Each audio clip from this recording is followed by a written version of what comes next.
Assalamu alaikum wa rahmatullahi wa barakatuhu. Welcome back once again to your biology online class. In the last lecture we had completed the endocrine system, and today we will move forward in this chapter to the topic adolescence. I hope you have understood the endocrine system and revised it properly. So today let's begin adolescence. Now we all know that all the animals cannot reproduce just after birth. None of the animals can reproduce just after birth, especially the human beings. After attaining a particular age can reproduce.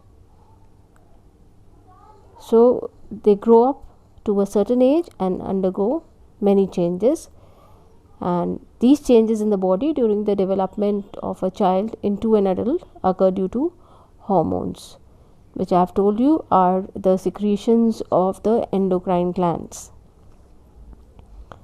And I have told you about the hormones which are responsible for the puberty and for attaining the secondary sexual characteristics and for reproduction. So this growth begins from the day of birth of an organism, and this newborn baby has a complete set of sex organs, but they are not functional in the sense they are not, like for example when we are talking about the female is having the ovary, but it is not capable of ovulating, producing eggs, or none of the sexual hormones are being produced. And testes do not produce sperms. After only they have attained a particular age, then only these sex cells or reproductive cells are secreted.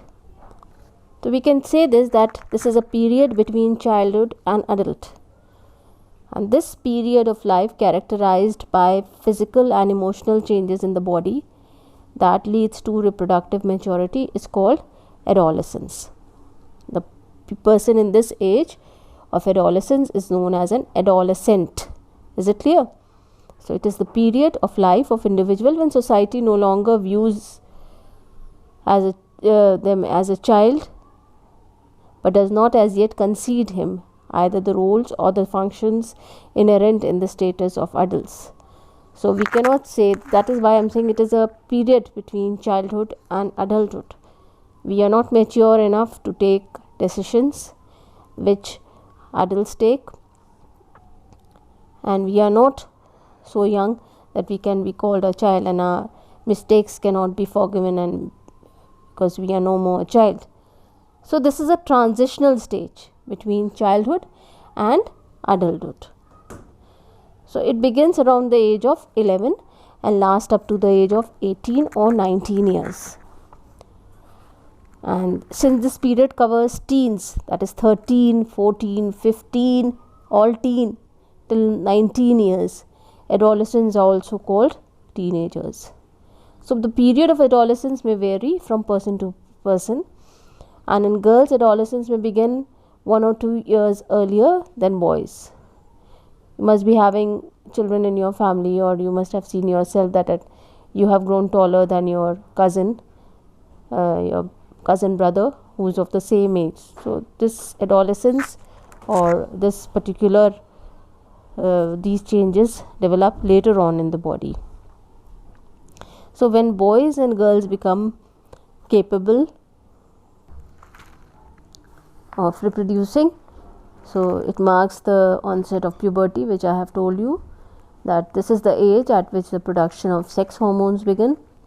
That is, in the males it is testosterone, and the females estrogen and progesterone are the main hormones, and a boy or a girl becomes sexually mature to reproduce.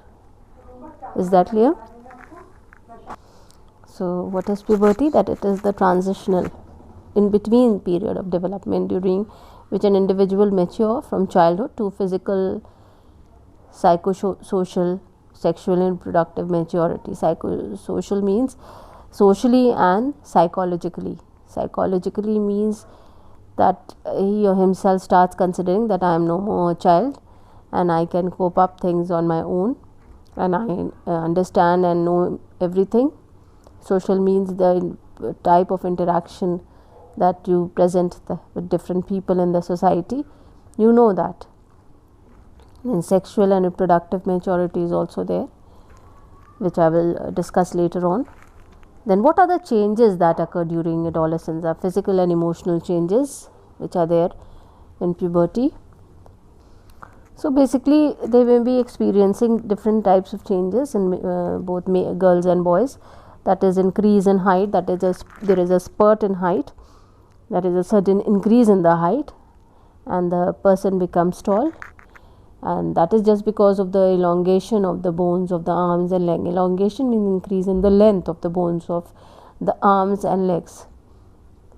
Initially girls grow I have told you they mature faster or attain puberty before boys, earlier than boys, so they grow faster than boys, but later when they are 18 years both attain the maximum height.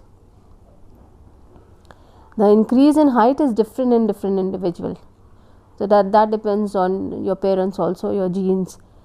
So some grow very quickly and then slow down, and whereas others may grow gradually, not that is which you call dhire dhire, right? Some grow very quickly.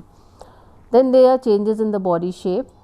The shape of the body changes. In boys the shoulders become broad and the chest becomes wider. The body muscles grow more, and thus boys look more muscular than girls. In girls the region below the waist become white and the breast also begin to develop, right? Then the changes in boys are also seen. The larynx or the voice box, you can see in the diagram where the position of the larynx begins to grow, and boys grow a larger voice box. It is visible as a protruding part in the neck called Adam's apple. You can see figure 5.6, right? Then girls have a smaller voice box. In general girls have high pitched voice and boys have deep voice. Is that clear?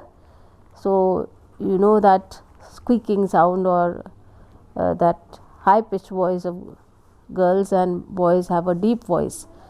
Now this is because of the growth of the muscles of the larynx, and this situation may remain for a brief period of time, say about a few days or a few weeks. The voice becomes hoarse and after that the voice becomes normal. That is because of the growth of the muscles of the larynx. Is it clear?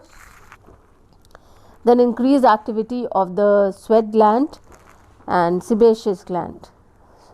Sweat gland, you understand, is responsible for the secretion of sweat, and sebaceous gland are the glands which are responsible for the oily secretion from your face. That is, sebaceous glands are present under the skin everywhere, of course not just the face.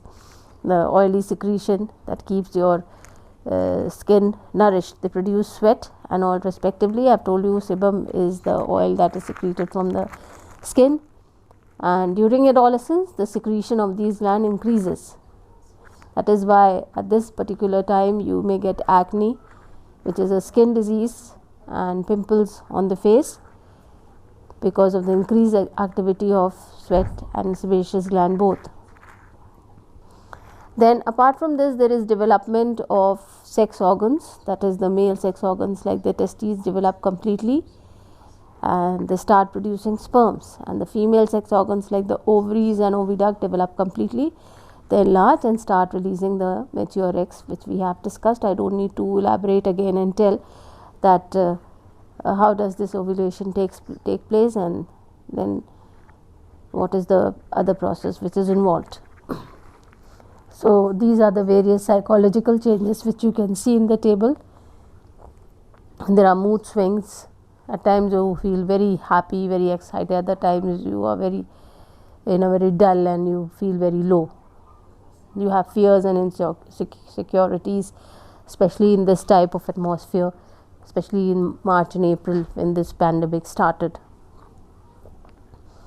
Then behavioral expression of emotion.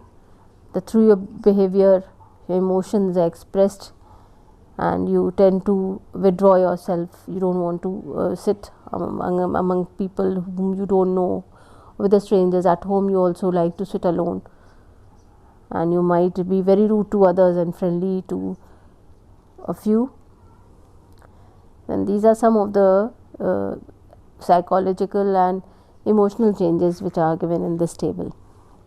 Then development of secondary sexual characteristics. Now these are the physical changes in boys. The boys become deeper, the Adam's apple becomes bigger, the shoulders become wider than the hips, hair grows on the face, body and pubic area, the skin on the upper arms and thighs become rough. In girls, breasts develop, hips become wider than the shoulders, and the hair grows on the underarm and pubic area. So these are some of the physical changes which take place. Apart from this, there are some development of secondary sexual characters. So there is production of sex hormones. It starts from the sex organs. I just told you the male sex hormone is called androgen, and the main hormone is testosterone. It is produced by the testes. Is that clear? The female sex hormones, I have just told you, are progesterone and estrogen, or the spellings can be estrogen or estrogen, and these are produced by the ovaries. So I have just told you all this, I need not elaborate again and again. Is that clear? The gonads to GSH I have told you, and controls the secretion of sex hormones, and of course that is regulated by the pituitary gland. The sexual characters that are controlled by hormones and distinguish between the sexually mature males and females but are not involved in reproduction are called the secondary sexual characters. Is that clear? These are controlled by the hormones, and these make a person different. That is, you can distinguish that this is a male and this is a female. What are the different secondary sexual characters in males? That is, hair grow under the armpits, that is the area under the arms, and in pubic region, that is genital area, your private area between the thighs. And hair also grows on the other part of the body like chest and face. For example, the mustache and the beard grows. Then body becomes more muscular due to the development of muscles. The voice deepens due to the growth of the voice box, that is prominent Adam's apple. Then chest and shoulders become broader. There is increase in stature. Adult males are taller than adult females on an average. Is it clear? The skull is heavier and the bone structure is also heavier. The skull, that is the bony cage of the brain, and the testes start producing sperms. Then the secondary sexual characters in females: hair grow on the armpits, that is the region under the arms, and in pubic area I told you the genital area, the region between the two thighs. Ovaries start to release eggs, that is the process of ovulation starts, and the MC or the monthly menstrual cycle or the period starts. Then there is development of breast, hips broaden and become more curved and prominent. High pitched voice develops. I had told you when we were studying about the reproduction in animals, I had told you that what is fertilization. I told you the uterus prepares itself to receive the fertilized egg. How does it prepare itself? That its lining becomes thick and richly supplied with blood vessel. How does it become thick? By the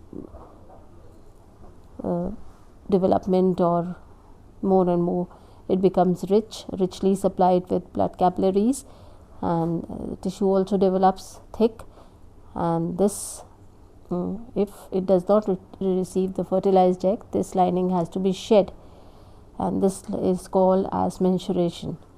So the thick and soft lining of the uterus comes out along with blood from the vagina. It is called menstruation. It lasts for 3 to 5 days. Is it clear? It lasts for 3 to 5 days, and it occurs every 28 to 30 days. And this sexual cycle in female is called the menstrual cycle. Males produce sperm throughout their lives. However, females stop releasing eggs at the age of about 45 to 50 years of age. This cycle, that is MC, stops at this age, and this is called the menopause. That is the stop of the menstrual cycle. So there are certain myths we believe in. We have certain wrong beliefs, and we should not believe them, and we should discard these beliefs. You have that in the box that is given, that is the mother is responsible for the sex of the child, and the girl should not be allowed to enter the kitchen during menstruation. So these are just myths. You don't need to believe all these things. They don't have any reason behind them. In our country, the legal age for marriage is 18 years for girls and 21 years for boys. Is that clear? Because at this age they are physically as well as mentally mature.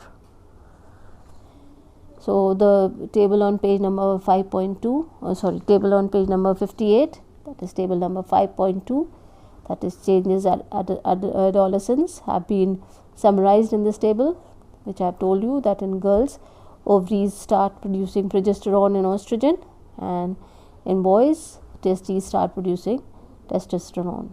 Similarly, the development of breast and mammary glands take place in girls, and there is development of testes, penis and scrotum in the boys. Then release of eggs from ovary and menstruation start, and testes start producing the male reproductive cells, that is sperms. Area below the waist becomes wide, and in boys the shoulders become broad. In girls, no facial hair, no hair on chest, but in boys, facial hair as beard and mustache, hair grow on chest also. Is it clear?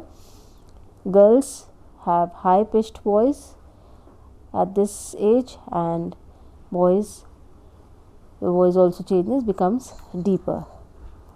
So these are the various changes which take place in the adolescent boys and girls. Please revise all this, and we will discuss the problems related to adolescence.